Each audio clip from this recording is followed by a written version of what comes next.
دا هم مسله ده چې موږ به څنګه پیژنو چې دا چاخواله چې ورځي چې دا کوډګر دی او دا جادوګر دی او دا نجومي دی دا پالګر دی دی به څنګه پیژنې زه به درته دوی بعض علامات او یو څو نښې راته وښیم دا نښې دې په چا کې ولیدې نو پوه شه چې دا سړی باطل پرست دی جادوګر کوډګر دی د ټولو نه غټه نښه اولنۍ هغه چې د دې مخ نه پته لګي چې دا سړی برابر نه دی د دې مخ نه پته لګي الله سبحانه وتعالی د خپلو ملګرو او کوم چې اولیاء الله دي د هغوی په مخ کې یو نور اچولی چې کله ورته انسان ګوري زړه یې مطمئن کېږي او دغه خبیثانو د مخونو ته چې ګوري نو سړي له یو قسمه الټۍ هم ورځي کرکه یې سړي په زړه کې پیدا کېږي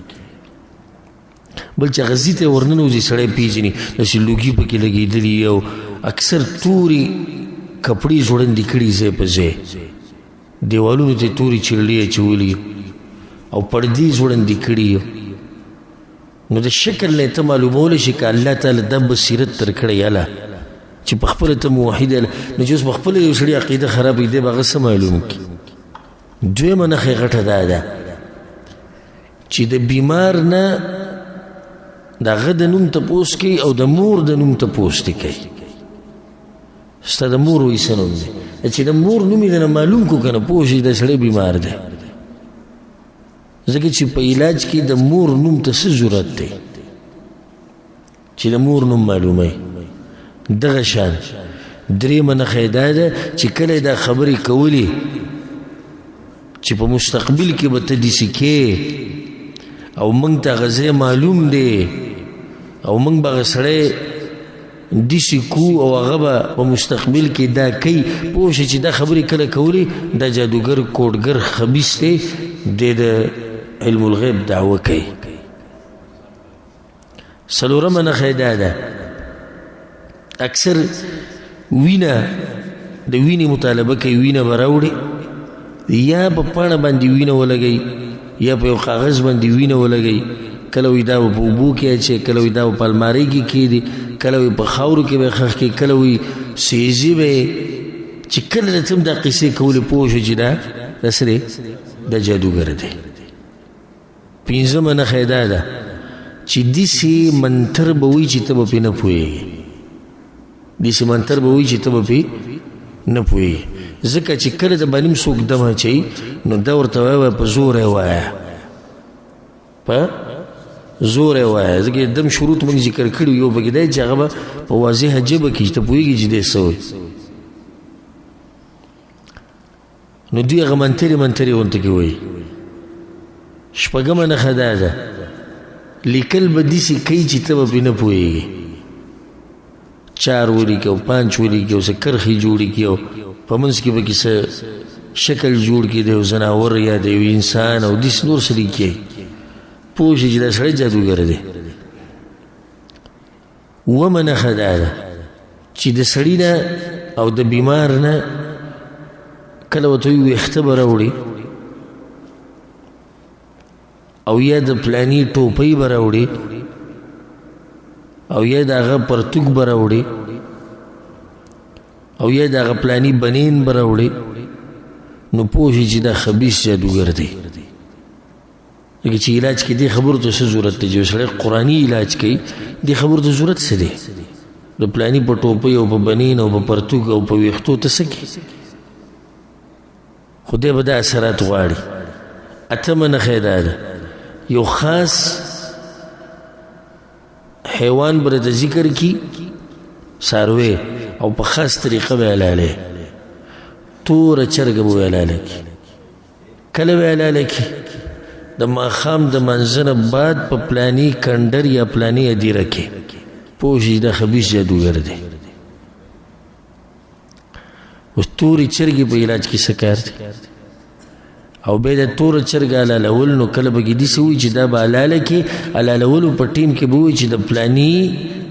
پیري په نوم باندې نو په کفر او په شرک کې ښه واچوي بیا د ټیم خاص کول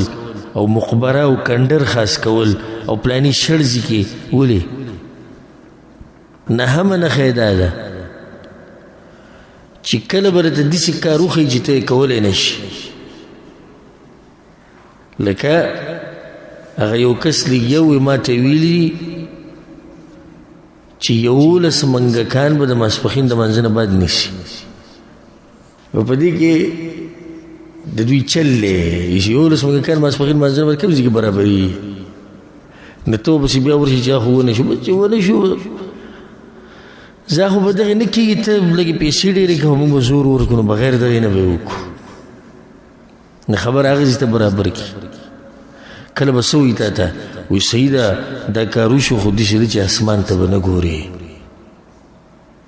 100 ورځې به اسمان ته نه ګورې. دا خو داسې خبره ده چې ډېره ګرانه ده نو بیا چې دی 100 ورځې بعد ورشي وایي څه حالت وي نه دي ښه شوي تا به وایي کتلي خو کتلي نو بیا موږ پسې خوله چینګه کې را روان شي چې علاج ونه شو که نه نه خو ته کله به ورته وایي په لختي به نه وړي یو میاشت او زموږ علاقو کې خو ټول دغه لختي دی ولي دي او دا کیسې دته یو میاشت به نه وړي. کله د انسان په ذهن کې یو ځای کې خفه وړي الله دا خو پلاني صاحب ماته ویلي چې ته به یو میاشت نه وړي بیا چې ورشي هغه ورته وایي بس غلطي ستاسو دی نو اوس موږ څه وکړو. نو داسې کارونه به ښایي چې هغه کولی نه شي یو سړی. لسمه نښه یې دا ده چې په دې خبرو کې دی غیر الله ته چغې وایي چې کله دې واورېدو یا رسول الله یا فاطمه یا بدوح یا کدوح شیطانانو ته کله اواز کوي نو پوه شه سړی جادوګر دی. 11مه نښه یې دا ده چې کله تا ته داسې ووایي چې سترګې بندې که او دا ما ته وایي چې ته صحیح نه دا جادوګر دی. 12مه نښه یې دا ده چې کله دا ووایي چې ما سره پیریان دي او ستا دا کار به اسان شي پوه شه دا جادوګر دی. 14مه نښه یې دا ده چې کله درته دا ووایي چې ما سره خاص دم دی او صرف په پتا چوم او څوک خبر نه کړي داسې وایي اکثر خلکو ته څوک خبر نه کړي ستا دپاره به استعمالو پوه شه چې دا خبیث په خپله بیمار دی. 14مه نښه یې دا ده اکثر بیمار ته وایي یو څو ورځې به مونځ نه کوې لکه خاص ورځې به مونځ نه کوې ته د مانځه نه یې منع کړي. 15مه نښه هغه دا ده چې